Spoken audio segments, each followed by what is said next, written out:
Hey guys, so it's Rose and I'm from the channel Rayleigh Tips and I'm starting my own personal channel. So be sure to go check out our other channel, Rayleigh Tips. I'll put the name in the description box below.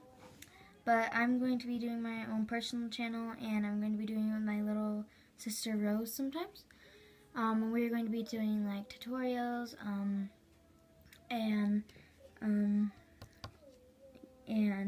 reviews and challenges, so make sure you comment down below things that you'd like us to do. So today's tutorial is going to be a Polymer clay, like flexible kind of cupcake mold, like the liner mold. And I'm doing this because I don't have amazing mold putty, and I figured this out and I thought I'd share with you guys because I thought it was really cool. So what you're gonna need is some scrap clay. I have this brown clay. I also have this flower work surface that I used to craft on, so you're going to need this. You're also going to need a tissue, and for each mold you need 6 pieces of tissue paste, like a Kleenex. So I have previously cut mine into like strips, so you need tissue. You're also going to need some Mod Podge. It doesn't matter, I have the gloss, but you can use matte or whatever you want. You're also going to need some Vaseline or petroleum jelly. The tools you're going to need are, I'm using this Polymer's clay blade. You need something to indent the clay with, so I have these 2 tools. I have a toothpick and a needle tool. It's really hard to see, but oh well. And you're also going to need like a paintbrush, so I have this orange one, and a circle cutter.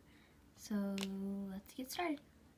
So the first step is you're going to take a rolling pin. I forgot to mention this, but you can take a rolling pin or something to roll out your clay. You can use your fingers, but I'm going to use a rolling pin. And you're going to take your clay and you're going to, I like to flatten it with my fingers. And this, it does not have to be perfect, so sorry. And then you're going to roll it out. And I'll roll this out and then I'll be right back. So once you have your clay rolled out, you're going to take your circle cutter and you're going to measure it, make sure that it fits onto your piece of clay. So it looks like mine does. Sorry, you can't see that. And then you're just going to cut it into a circle. Take off the excess. And then you have your circle. My circle cutter is a little wonky, that's because it got bent. But like I said, this doesn't have to be exactly perfect. So then I like to just take my fingers and kind of go around the edges, since it's not a perfect circle, and just kind of make it a perfect circle, or a circle. And there you go. So the next step you're going to do is you're going to take your blade, and you're just going to take the side without the cutter. So the side is the cutting part, the sharp part, and the side's not. So I just take it and I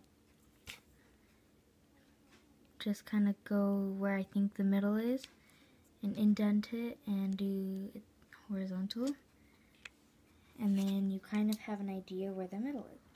So that is that part. So now you have an indentation. Now you're going to take your other indenting tool. So either your toothpick or needle tool. I'm going to be using my toothpick. You're going to re-indent these with the toothpick.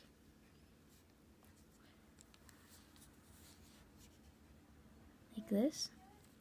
So that you can actually, like, it's like indented and deep. So you just keep going. And then you're going to fill it in. So like I'll show you this part, and you can make it however you want, however you want to look. So I'm going to come back with all these filled in. Now that I have indented it so that it looks like this, kind of like a flower, you're going to take your extra scrap of clay and you're going to rip off a little chunk of it, and you're going to roll it into a ball.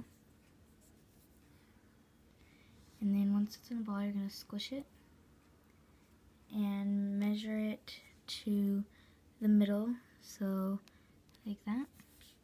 This is going to be the bottom, so then you're just going to flatten it. And then once you have this, you're going to bake this. And after it's baked, we'll be right back.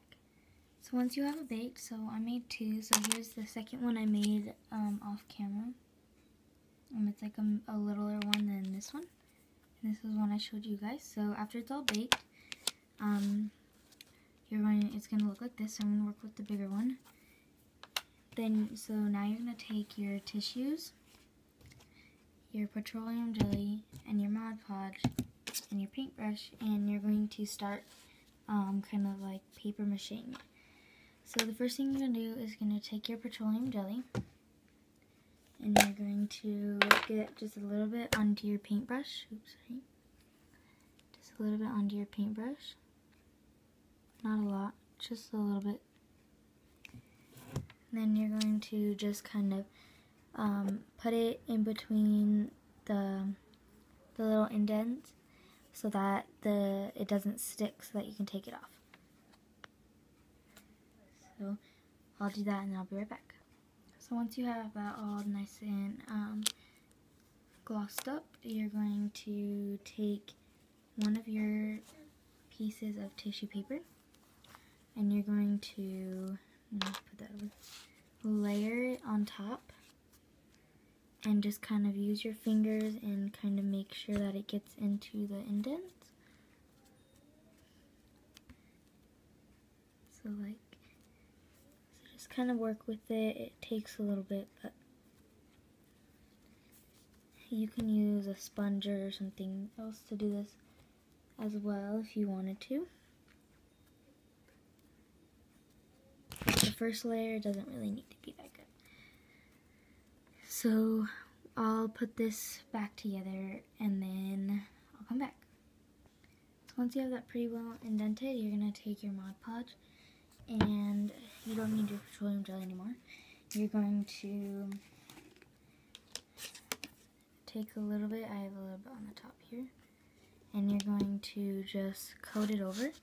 And I found that sponge works well to like push it down and stuff. So you're going to just lay the Mod Podge over it. Sorry, you can't really see this. And it helps indent it a little bit better. Sorry, you can't really see this.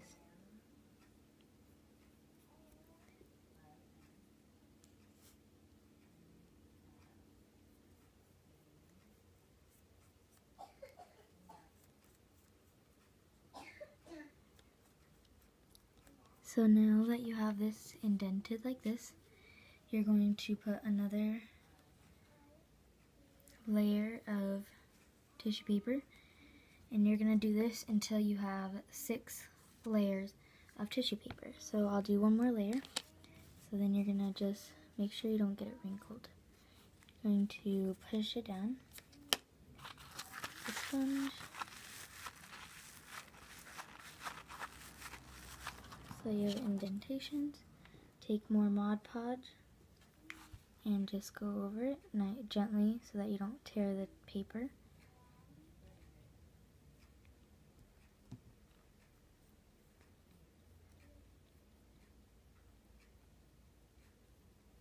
And you can take your paintbrush, that's why I like using a thin paintbrush, because you can go in between and define the lines more.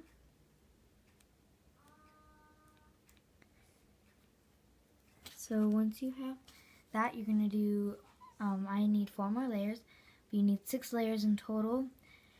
So when I come back, we'll have 6 layers done, and I'll show you the last step. So here's what they look like after they have 6 layers.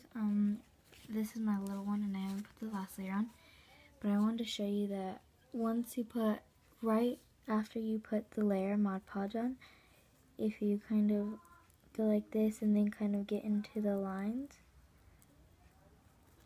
and then you immediately put the next layer on, and take your sponge and press it down with a lot of force, it imprints it really well. And on your last layer, don't put, you can put a layer of Mod Podge if you want. So I'm going to do a test, and on my little one, I'm going to put a layer on, and on my big one, I am not. So then you're going to let this dry for 1 hour, and whenever 1 hour passes, or just whenever it's dry to the touch, and then we're going to come back and I'll show you what we need next. Hey guys, so I'm back and it's been an hour and these are completely dry now. So I'm going to start by taking out the little one. So what you're going to do is you're just going to kind of slowly pry this off, and it should be really easy since we applied the Vaseline. And now you have this. Now you're going to take a pair of scissors. I like to use littler scissors whenever I do this. And you're just going to trim around it. It might be a little bit tough hand. Let me just get it started to where I can see it. So now you're just going to cut around both of them. Do the same thing to both. So I'm going to take this one out. Boom. Yeah, and then this is going to be our cupcake liner. So whenever I come back, these two will be cut out, and yeah. Hey guys, so I kind of formed the first one, which is the big one, and this is the little mold. So I kind of formed it, and I made it more into like a pointier shape. So that's how it will look, or you can make yours rounded at the edges. I like the way it looked though with this. You can paint these or whatever and bake them as you wish to make your cupcake. So the way you're going to do this is you're going to take each fold and you're going to just put them together. And then you're just going to keep doing that until you go all the way around. And what I did was I took this Shopkin, the La Lotion, and I used her feet and I put it in the middle so that it kind of helps for the big one. But you might need this one needs a smaller one. So I think I'm gonna use Champy's feet because they seem like they would work the best. So you're just gonna keep folding it like that until you get all the way around, and I'll show you what it looks like when I come back. So this is what my mini one looks like. And this is what my big one looks like. And the next step and the last step is to take some more Mod Podge, and I have mine in the cap, and just go over it so that it hardens and it holds its shape. And that's what I did with my little one already, just so that you guys can see. And right now I'm doing that to my big one so that I can show you guys. Make sure you get the bottom as well. I'll show you guys now. My lighting's not very good though because it's getting dark. So I don't have very good lighting. But then you let it dry upside down, and then that should do it. So now you know how to make frosting and a cupcake liner for your cupcakes. Hope you enjoyed. Bye!